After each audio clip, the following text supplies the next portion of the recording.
Hello strangers on the internet, it is I, Stardom of the Nightwings. Why am I speaking in a third person, you ask? I have no idea. No, you probably have heard of me at some point. You know, the famous Wings of Fire personality Quizmaker, the dragon wrote that one Wings of Fire one-shot story that went dead for almost a month as requests got too overpowering, the third most popular Wings of Fire meme on Tumblr that is surpassed by another awesome memer, and someone who hasn't posted in months. Their name is literally Wings of Fire memes. Like, what happened to them? The tortured soul wrote this piece of work, and created whatever this is. I'm gay!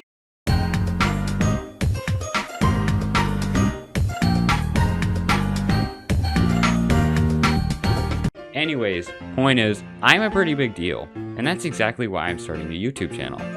Now, regardless of whether you've heard of me or not, you're probably wondering, who are you? You know, people just kind of pop into existence on the internet one day, and I think it's time to tell my story and explain to you how I became a big shot, because it is actually a more interesting story than you think. Probably not as good as Spamton's though. This is the story of Stardom the Nightwing, and how I became famous. So you're probably asking yourself, why do I give a crap about who you are? Well, I kind of took that personally. Well, let me tell you anyway. It's because I'm cool. So let's say you actually are interested. Before I went on the internet, I was a nobody. I grew up as a school weirdo and never made any friends. And I still don't have any friends. Okay, that's a lie. I got into the Wings of Fire book series a year and a half ago and read the first arc in 1 week. Not clickbait. I finished the series in 2 months, and a year later, I got an idea. When I was little, like any innocent tiny baka, I dreamed of breaking free of my own strings by becoming a big shot. Okay, that's too many Deltarune references in a Wings of Fire video. What even is written in the rest of the script I'm reading from? So there was this site at the time I knew about called Quotev. It was a quiz site and a fanfic site that contained many writers who were too scared to share their content on Wattpad. What is with that site nowadays? I measured my own skills at the time and considered what I should do. As someone who loves all pixel art games from Deltarune to Undertale to even games you've probably never heard of like Earthbound and Mother 3, I had to make it my brand. I hadn't seen many pixel artists in the Wings of Fire fandom, so I had to make my big debut as the first.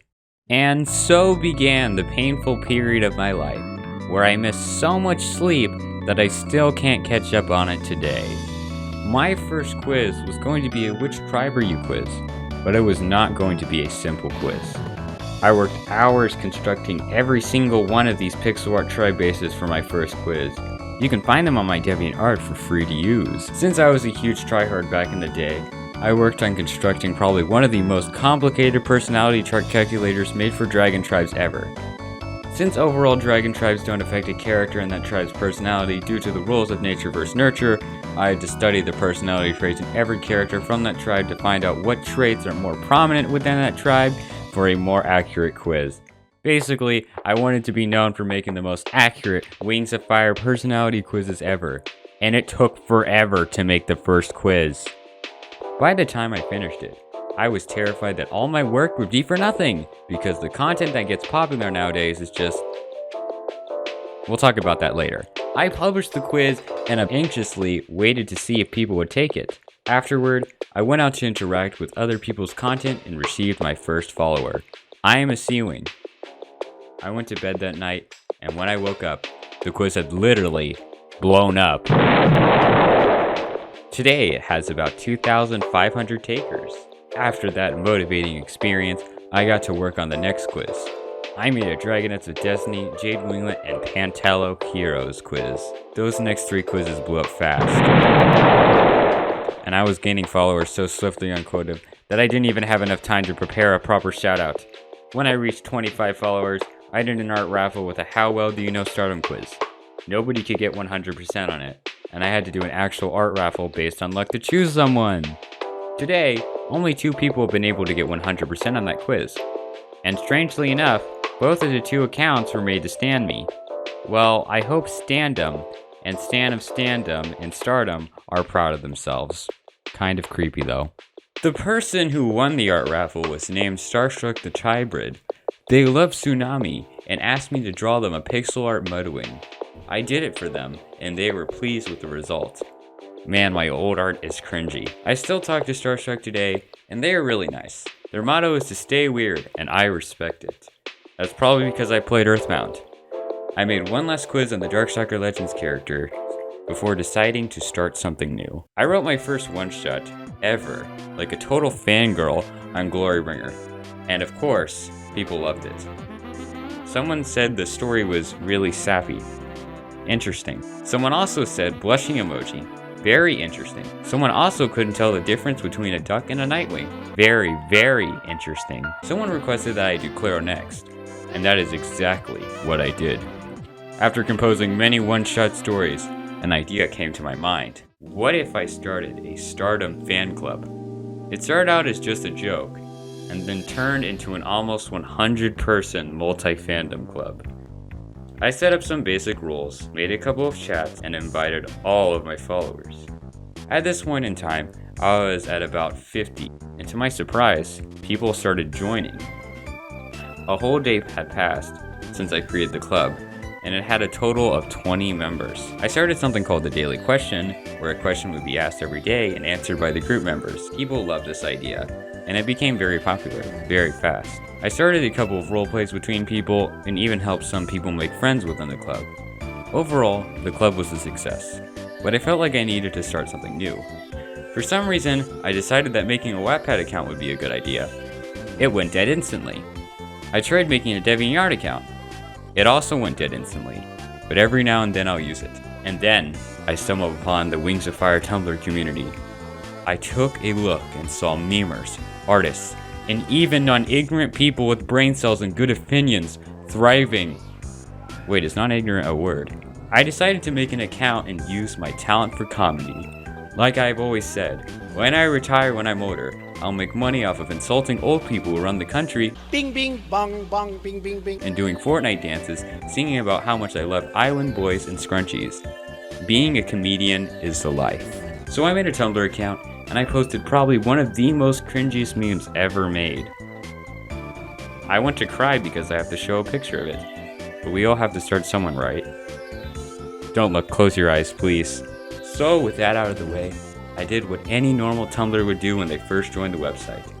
Find people and spam their whole inbox with likes. I searched Wings of Fire memes and started liking. The first person I followed was, funny enough, the dead account I mentioned earlier in this video. They literally went dead the day after I joined. Like, what the heck? Coincidence? I think not. Just like they say in Minecraft story mode. But when one memer dies, another one comes online. What do you mean they don't say that? I posted another terrible meme, but this time it was Owl House related. Then I proceeded to post another meme, and this time it was Wings of Fire related. I'm not showing pictures. Hey, where did those come from? Since I have a social anxiety problem, it's hard for me to interact with others, even on the internet. But somehow, I managed to reblog my first post. It only had 14 likes at the time, interesting number, and it was one of the most underrated memes I had ever seen. Even though I was small, I was still determined to reblog it to give it the attention it deserved. And man, it still manages to make me laugh today. That's how I got my first follower. How? Funny enough, they are the second most popular Wings of Fire meme that I mentioned in the beginning of this video. And then came the fateful day after having an account for only like 2 days that changed my Tumblr life. I stayed up late and decided to put my Photoshop skills to use, and ended up making one of the funniest memes without even realizing it. I posted the meme the next day, and it immediately blew up. Literally. One of the people I followed named ShiftyWing reblogged the post. Another awesome person named Scully also reblogged it. And someone really kind named Ari did the same. I'm usually not a very lucky person, so this surprised me. I remember riding in the front seat of a car when it blew up and exploded with happiness. I'm not a very happy person, so the person in the car with me was very confused.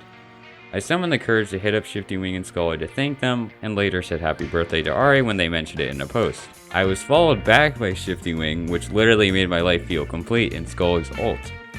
Ari thought that they had followed me, but there was some kind of miscalculation with Tumblr's servers. I'm telling you guys, Tumblr's broken. I continued to post crap like this, and reblog probably one of the funniest Deltron things I've ever seen.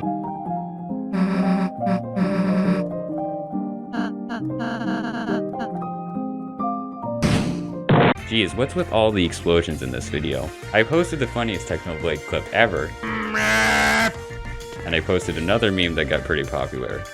And raised news about scorching legends. Get excited. I became the #1 Owl House meme for a bit and started posting some of my pixel art. Oh my god, these look so bad compared to what I draw now. And then I posted whatever this is.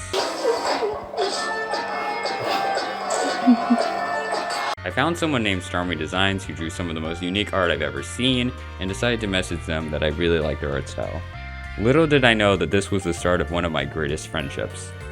They are extremely nice and you should totally follow them if you have Tumblr. I participated in their art raffle when they reached 100 followers and won.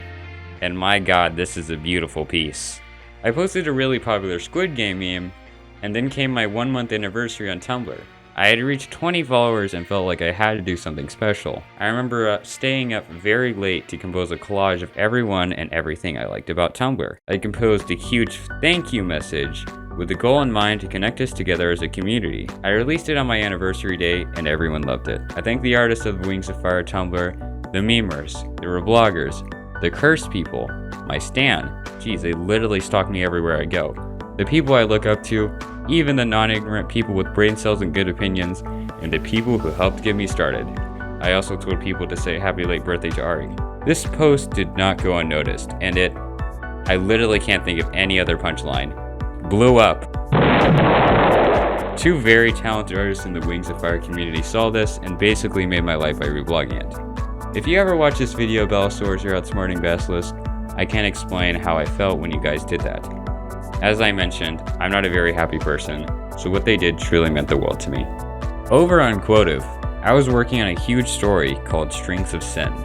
It took me 2 weeks to finish its cover, and it looks absolutely beautiful. I burnt myself completely out drawing that. I began to raise hype for it in a mysterious way on Quotev and worked to get it out as soon as possible. It took days to construct the story's symbolism, epithets, allusions, and literary devices, and took even longer to write its prologue. I released the prologue on November 16th, and it didn't get much attention at first. I was very disappointed that people didn't respect classic literature nowadays, because that was the style of my story. I continued to release chapters and poured my all into every single one of them. 5 chapters exist today, and I would say that it has a pretty decent fan base. There's even a ship army for 2 cute little gays in the story. Stardom even messaged me about it, and this is how our conversation went. Stardom, I am making a ship army for to start, and I need followers. You got to help me out. Don't worry, I got you, bro. Happy face. So, join the Just Starship army, I guess. If you haven't heard of Strings of Sin, you've got to read it. It's on Quotev, my dead webpad, and even my lesser dead DeviantArt. Someone even loved my story so much that they tried to steal some of my work. I probably will make another video one day talking about some of the things that inspired me to write Strings of Sin and what some of its symbolism truly means. After Strings of Sin, on Tumblr, I got more involved with the community and asked everyone what they were thankful for during Thanksgiving, and for Christmas time, I wished many people a Merry Christmas and sent many Christmas-related asks. I got to talk about cranberry mold with Clever and made a connection with them. I took a peek at their art, and just look at this. How is Clever not more popular? Check them out. And I also compiled a bunch of cursed images together for people's viewing pleasure. In conclusion, I had reached 108 followers on Quotev and 76 followers on Tumblr. After all the late nights it took and working with the community, I have to ask if it was really worth it. Not many people think about this, and after becoming a content creator, I learned one of the most horrific lessons. We live in a brutal world where some talented people will never get noticed due to the way the internet works. As a person creating an account on any site, you are handed the power to recognize another person's content. Everyone on the internet is given power, and some of us don't spend it wisely. Sometimes I see a post that has thousands of likes just because it's relatable and true, but anyone can say something like that, even in daily speech. And sometimes I see underrated artwork that people spend hours on that never sees the light of our recommendations. I think the greatest lesson to learn from the internet is to think before you like.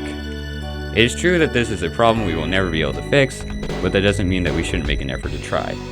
Next time you decide to use your power, ask yourself whether whoever you're giving that power to deserves it. I've suffered a lot from this power problem, and I'm sure you've suffered from it at some point too. If you were ever given the chance to make somebody's day, take it. It's how I made one of my best internet friends, Starmy. I believe being famous isn't just about having a lot of followers. I believe it is about making good connections, and I've made plenty of those. I made a multifandom club that helped connect many people together, and now it feels like a home for me and others.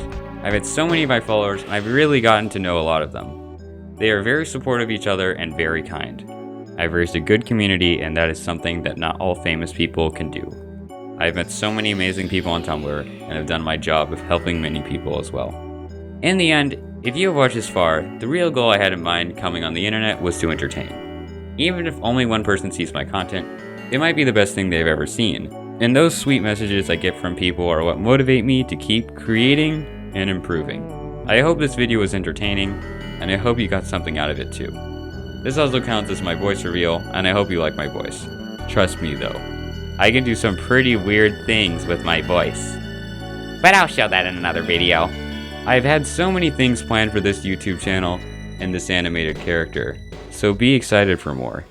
It took me a month to construct all of this stuff for one video, and I really hope that you can use your power for good and make my day by subscribing, liking, or even sharing. And if you are ever suffering as a content creator or need someone to talk to, I'll always be there, no matter how popular I get. Remember to stay humble, and see ya!